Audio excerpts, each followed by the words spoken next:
up or anything like that. So we're still good at the moment. Mind you, if you put an umbrella off, you'd be doing the full Mary Poppins across the garages, I reckon. The gap in the middle of row 2 there, where James Tucker would have been, Keith. Well, where James Tucker would have been. So you're saying he's not there then? Yeah. Yep, James Tucker is indeed missing, so good spot there, mate. Green flag at the back, red lights are on.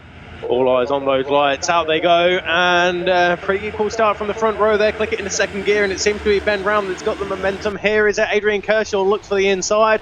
Luke McRae has the outside line and swoops around the outside of Ben Round to take the race lead as they go through the dip and on towards Druids. But everybody through Paddock Hill, and it is Luke McRae, number 16, the yellow and orange, who leads the way. Sean O'Hara, I think that is, in third position. I can see the Dayglow yellow wheels of the number 7, Sean O'Hara, up there in the mix, and it's Adrian Kershaw in fourth place ahead of Pete Woodall. That's the top 5 at the moment. A few changes of position further down the order. That looked like it was Will Kearney just moving up the inside of Colt Dwyer potentially, but hard to see the numbers from this distance. But lots of chopping and changing of positions on this opening lap.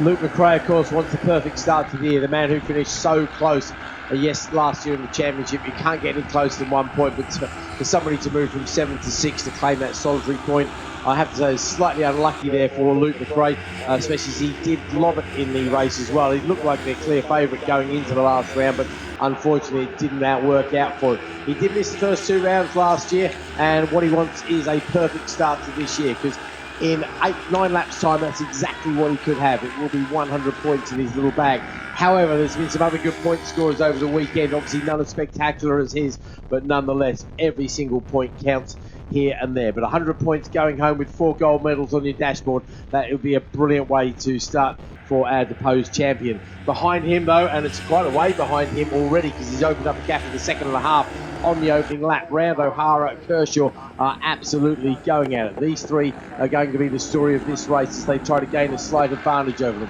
each other. There's a slight gap back then to the next battle, which is Woodall, Osborne and Dello, with Max McRae making a very good start. Marty Dello also making a good start, making up 4 places there. I think Calvin Grimes went backwards a bit at the start there as they come across the line. What do you see, mate? Adrian Kershaw up the inside of Sean O'Hara. That's for third position overall. So number 23, Adrian Kershaw, who well, he's had a pretty good weekend as well. He was third overall in the race earlier on today, and looks to make another podium here, take home another medal on his drive back home tonight. But in fact, he's up the inside now of Ben Round. So he started this one in 4th position, and already in 3 corners he's made up 2 positions. Well, he's got his work cut out if he wants to challenge for the lead. In fact, he's going to have enough trouble hanging on to the gap he's got, because back up the inside was that Round. Ben Round, it was. Sean O'Hara is there ready to pick up the pieces as well, but Adrian Kershaw is having none of it. He goes up the inside of Ben Round. All side by side, all the way around, coming off a Clark curve. These 2 are definitely going for the elbow-to-elbow action. If they're any closer, I think I'll have to give them sponsorship in Durex, quite frankly, mate. Over the line they go, the 3 of them. They've got a green light flashing there, so that means we've got a yellow light. Oh, yeah, there's a bike on the armco on the left-hand side. Look, Ryder is okay, just watching from the banking. Yeah, I think that's a mechanical failure. Just it's not in a dangerous place at all, and you'd be very unlucky to get your bike in there. But the Ryder watches on slightly disconsolately, just going, I should be out there playing with these other children. Well, such is racing, I'm afraid. Everybody's had a day like that. Pretty much everybody's got somebody to play with here in the field, actually. There's not much more than a second between any 2 bikes anywhere around the circuit here. As McRae absolutely smashing it. 55.109, the fastest lap of the race, which he just did on the last lap. He's just gone purple in sector 1 as well, so he's looking to back that up. What does he do in sector 2? Anything special? Nothing special at all, but it's another fastest lap of 54.9. So he's pretty much on the lap record pace. That is his lap record to beat anyway. Round in second, Kershaw, O'Hara, Woodall, Osborne, Dello, Carter, Ashmead, McRae, M, Dwyer, Kearney, Ianson, Finch, Grimes, Marshall A, and Marshall A I think is just past Rogers C, albeit in 2 different classes, but nonetheless you really want to see your name as high up the board regardless of how many people are there. So we started the weekend, I think we had something like 39 bikes in the first race, and we're down to 32 now, so not too bad. No doubt at Alton Park we will have a massive crowd there. I wouldn't be surprised if we saw some of the aliens join us at Alton Park. Very, very popular class up there at Alton. I've seen before at Thundersport a few years ago. And I think the word is out amongst the people who race CB500s. If you want to do it fairly, you want to do it properly, you need to come to Bemsey and have a go here. Proper racing, proper riders, and a proper community there. As Kershaw, Adrian finds his way past round B, and O'Hara still in fourth there. McRae, 6.1 seconds. Wow. Luke's looking to own himself an alien badge here, I think, mate. It certainly is. He's already down in towards Graham Hill Bend as the chasing pack are going around Druids. And it is still Adrian Kershaw, number 23, ahead of Ben Round, Sean O'Hara, Pete Woodall. And just behind Pete Woodall, that is the number 11 machine of Mark Osborne. So Mark Osborne is close there. Is he closing up? Let's have a look at the sector times. And no, it loses about 0.2 of a second on this lap. The gap opens up to 2 seconds between himself and Pete Woodall. But already Luke McRae is across the start-finish line. Half race distance has already been and gone. This is the end of lap number 6. We've got 4 more to go, and it is another fastest lap of the race of Luke McRae, 54.913 at the end of lap 6. Across the line, a good battle there as well. That's the 84 machine of Martin Dello ahead of Ian Carter and John Ashmead. So that is for 7th, 8th and 9th overall. Ian Carter and John Ashmead fighting for the fighting for the C3 class win at this stage. So they're through the dip and up towards Druids, and we've got a yellow flag up at Druids there, Keith. So a yellow flag up at Druids. I can see that Adrian Kershaw is there, Ben Round and Sean O'Hara coming through. There is Pete Woodall, and then a bit of a gap back there as well. So let's keep an eye as to who doesn't go in towards the second sector.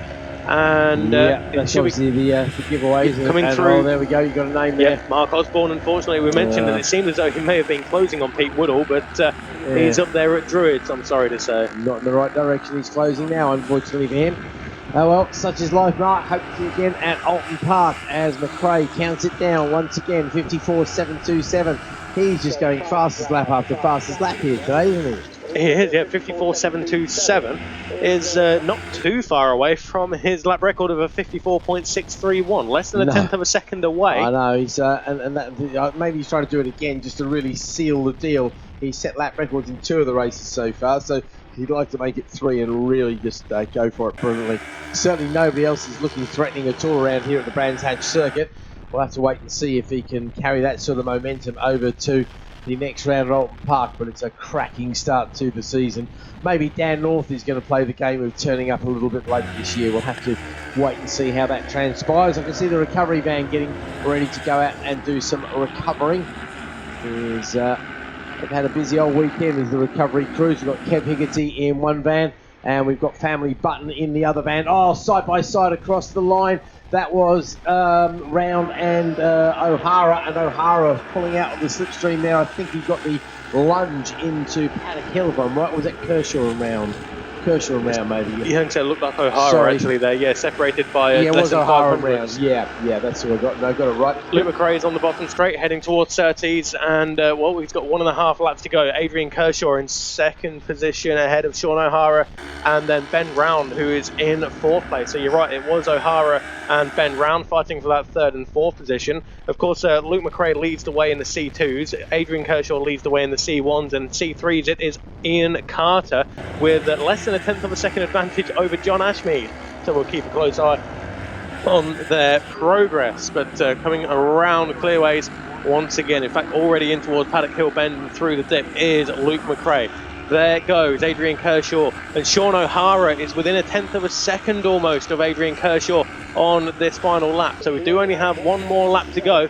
Luke McRae down in towards Graham Hill Bend. He'll have 2 tail enders to contend with, but of course he's got plenty of breathing room. 9.8 seconds is the gap between Luke McRae and his nearest challenger, Adrian Kershaw. And they will have a tail ender come into play for the fight for second as well. Adrian Kershaw looked to go to the outside. He almost changed his mind and it caught out Sean O'Hara, but they are both through. Sean O'Hara is right on that rear wheel of Adrian Kershaw, looking for the inside. It's is he? No, on towards clearways, and it looks like Adrian Kershaw may have that covered as Luke McRae comes across the line to take his 4th victory out of the 4 races here this weekend. It's a drag to the line between Adrian Kershaw and Sean O'Hara. Don't think it's going to be quite enough for Sean, so Adrian Kershaw He takes the victory in the C1's second position overall. Sean O'Hara, C2 second position, third place overall for him.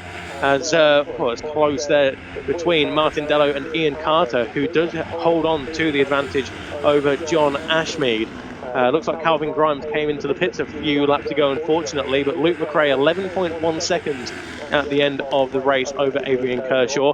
Next up, it was Sean O'Hara, Ben Round, Pete Woodall in fifth place overall, Martin Dello, Ian Carter, John Ashmead ahead of the 505 of Philip Janssen, and it's Colt Dwyer rounding out the overall top 10. Will Kearney, Max McRae, Abby Marshall, Simon Finch ahead of the 64 bike of Robert Flint, and then it is Chris Rogers, Max Maud, Gary Adorjan, number 33 bike up next, and that's just inside the top 20. That's 19th position for the number 33 machine of Marley, and then rounding out the top 10 it is Parkinson, the second of the rookies. Butler, Hamilton, Robson, Adams, Thompson, David, Chater, Smith, and then unfortunately no Mark Osborne at the line, neither the number 25